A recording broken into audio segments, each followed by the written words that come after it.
प्रेरणा मानव व्यवहार या प्राणी में, प्रेरणा किसी में भी हो सकती है, मानवीय व्यवहार या जीव में, जितना ऐसा ही कहा जा सकता है कि जो भी जैविक जीव हैं सब में प्रेरणा किसी न किसी रूप में कार्य करती है। भूख की इच्छा की पूर्ति जानवरों में भी होती है, मानव में भी होती है, पशुओं में होती है। व्यक्ति को और जानवर को अंतर सिर्फ कॉन्फ्लुएंस से है, चेतना से है।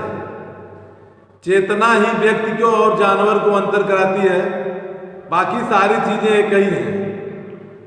भूख की आवश्यकता, नींद की आवश्यकता, आराम की आवश्यकता, जल की आवश्यकता, काम, क्रोध, लोभ आदि सभी जो गुण मानव में होते हैं वही गुण अन्य जीवों में भी होते हैं। मानव में और अन्य जीवों में अंतर जो है कॉन्फ्लुएंस के आधार पर होता है, चेतना के आधार पर। व्यक्ति की चेतना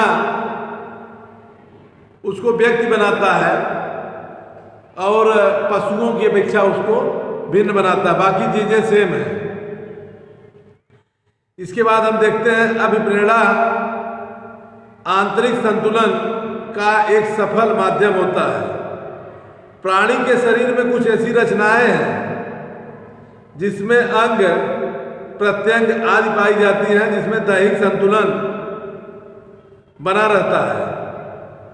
इन्हीं के लिए जैसे भूख प्यास लगना प्राणी के लिए आंतरिक संतुलन बनाए रखने में लक्ष्यानुसार अभिव्यक्त करता है।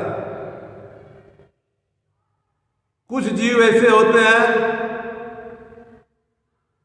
जो बहुत दिन तक जल पानी नहीं पी के तभी जीवित रह सके। कछुआ है, उसको वैज्ञानिक परिदृश्य में देखा गया है 1 साल तक अगर जल नहीं पिएगा तभी वो जिंदा रहता है। कछुए की उम्र 300 साल आंकी जाती है। धरती पर जितने जीव हैं उसमें सबसे लंबे समय तक जीने वाला कछुआ है।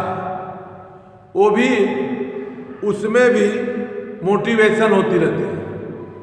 मोटिवेशन से तात्पर्य भूख प्यास निद्रा आदि सभी जो है, जो भी जीव हैं सब में मोटिवेशन की भावना रहती है। अब हम देखते हैं अब प्रेरणा के वर्गीकरण। प्रेरणा का वर्गीकरण होता है, प्रेरणा के हम 2 वर्गीकरण बांटते हैं, एक है जन्मजात और एक है अर्जित। जन्मजात प्रेरणा को कहते हैं और अर्जित प्रेरणा को हम कहते हैं, जन्मजात प्रेरणा को कहते हैं शारीरिक अभिप्रेरणा, फिजिकली मोटिवेशन। जीवन में कुछ व्यवहार ऐसे होते हैं जिसके पीछे शारीरिक बनावट उस व्यवहारिक युद्ध को आकर्षित करते हैं, जिसमें जैविक अभिप्रेरणा होती है, बायोजेनेटिक मोटिवेशन जिसको कहते हैं, मोटिव, बायोजेनेटिक मोटिव। कुछ जीवों में ऐसी प्रजातियों में ऐसी चीजें पाई जाती हैं जो जन्मजात होती हैं। उस जन्मजाति प्रजाति का गुण भी मोटिवेशन के लिए कार्य करता है, या उसको कहते हैं हम प्राथमिक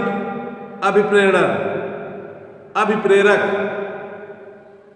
प्राइमरी मोटिवेशन, जिसके अंतर्गत भूख प्यास काम आदि सभी हमको प्राथमिक मोटिवेशन होते हैं। हर जीव में भूख प्यास काम की भावना रहती है, वो मोटिवेशन का मुख्य कारण बनती है।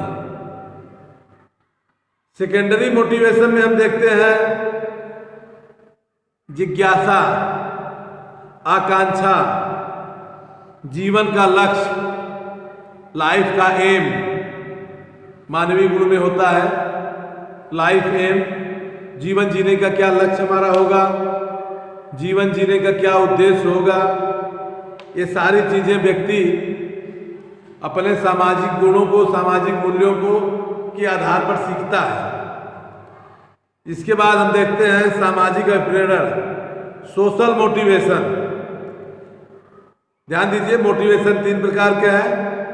एक है जैविक motivation, secondary motivation, social motivation. सामाजिक अभिप्रेरणा, सामाजिक अभिप्रेरणा, जैविक अभिप्रेरणा, सेकेंडरी अभिप्रेरणा, ये सभी सामाजिक गुणों में पाए जाते हैं। जैविक अभिप्रेरणा से तात्पर्य है कि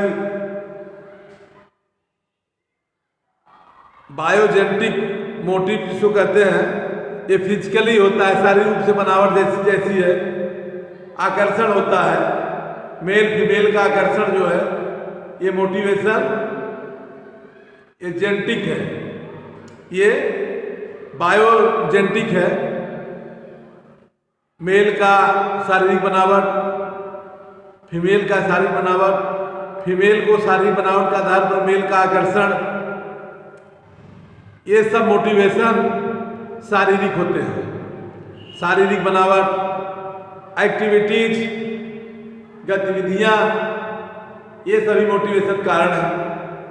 दूसरा मोटिवेशन हम देखते हैं सेकेंडरी मोटिवेशन में, जो अर्जित मोटिवेशन है, जिसको अभी अभी आप देख रहे हैं कि जिज्ञासा, कॉन्सोनेंस, चेतना, व्यक्ति की अंतर चेतना मोटिवेशन का कारण बनती है।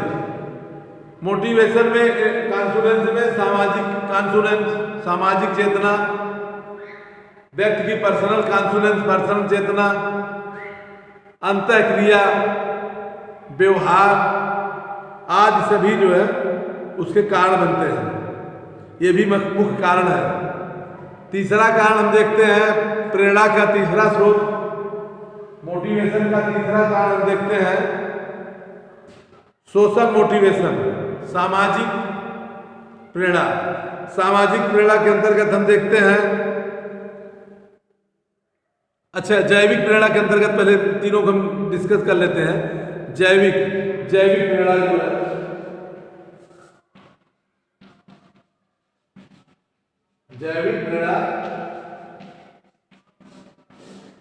जैविक प्रेरणा के अंतर्गत हम देखते हैं भूख लगना, प्यास, काम, लैंगिक सेक्स,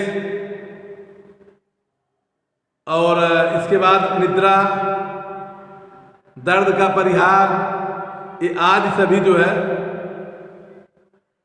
बायोजेनेटिक मोटिवेशन है।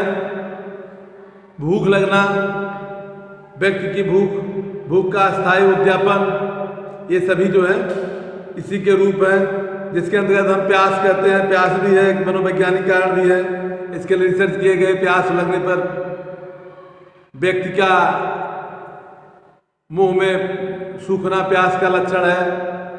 मनोवैज्ञानिकों ने आमाशय में पानी दूसरे ढंग से डाला और कुछ लोगों को इसे देखा गया सिर्फ मुंह को सुखा देने से प्यास बुझ जाएगी, नहीं हुआ।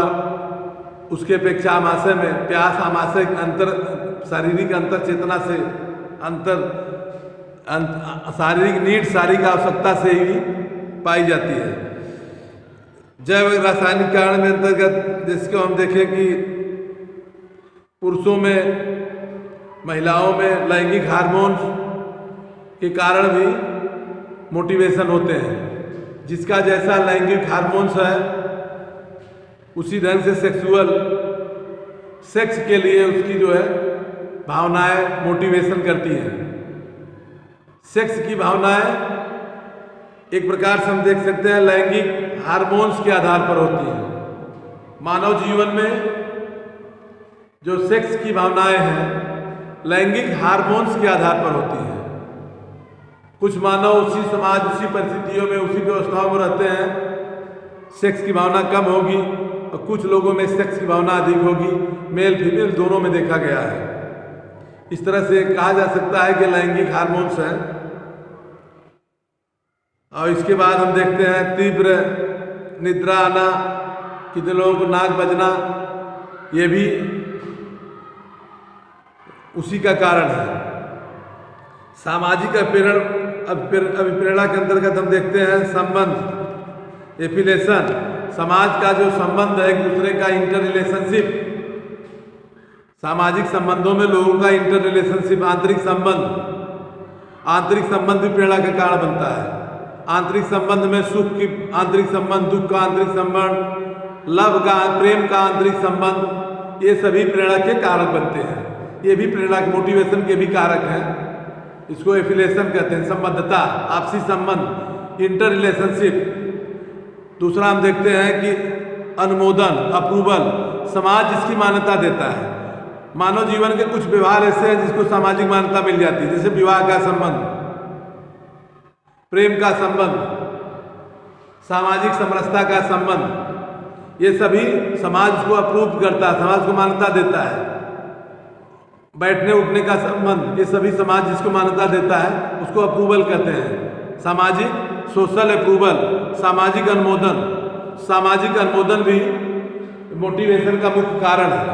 जो व्यक्ति के अंदर चेतना में जो मोटिवेट होता है, सोशल, एक आप कह सकते हैं कि अप्रूवल है, सामाजिक अप्रूवल है। इसके बाद देखते हैं आत्मस्थापन। व्यक्ति अपने को सेल्फ जो है कि इंकरेजमेंट करता है, आत्मस्थापन करता है। आत्मस्थापन से तात्पर्य है कि व्यक्ति एक दूसरे की भावनाओं को देखकर, व्यवस्थाओं को देखकर अपने आप में उसी के अनुरूप लाने का प्रयास करता है, वो भी मोटिवेशन का कारण बनता है। जैसे आप देख सकते हैं सामाजिक परिदृश्यों में आज जो भ्रष्टाचार की बात चल रही है, तमाम ऐसे कार्य हैं जिससे लोग भ्रष्टाचार करके बहुत उच्च प्रतिष्ठित पदों पहुंच जा रहे हैं, बहुत पैसे कमा ले रहे हैं। उनको देखकर उसी के इक्वल वर्ग का व्यक्ति वो भी अपने आप को उसी रूप में जाना चाहता है।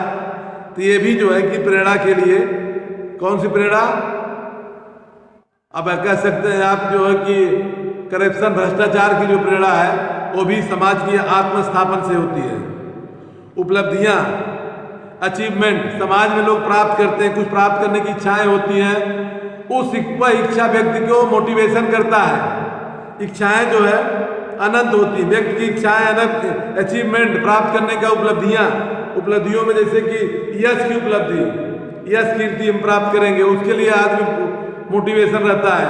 सोशल वर्कर में मोटिवेशन रहता है, शैक्षणिक कार्य मोटिवेशन करता है। ये सभी प्रेरणा के मुख्य कारक होते हैं।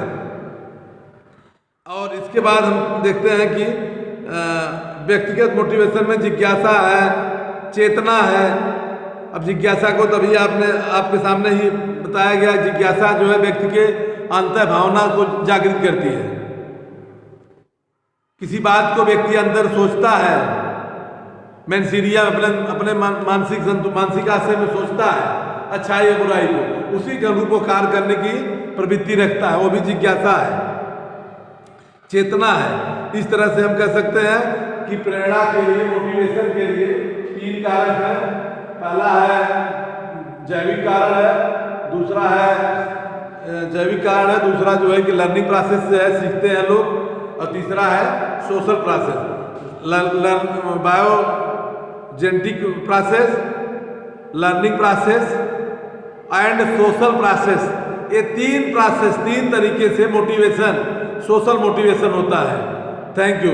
आपको कल अगले दिन बताया जाए। धन्यवाद।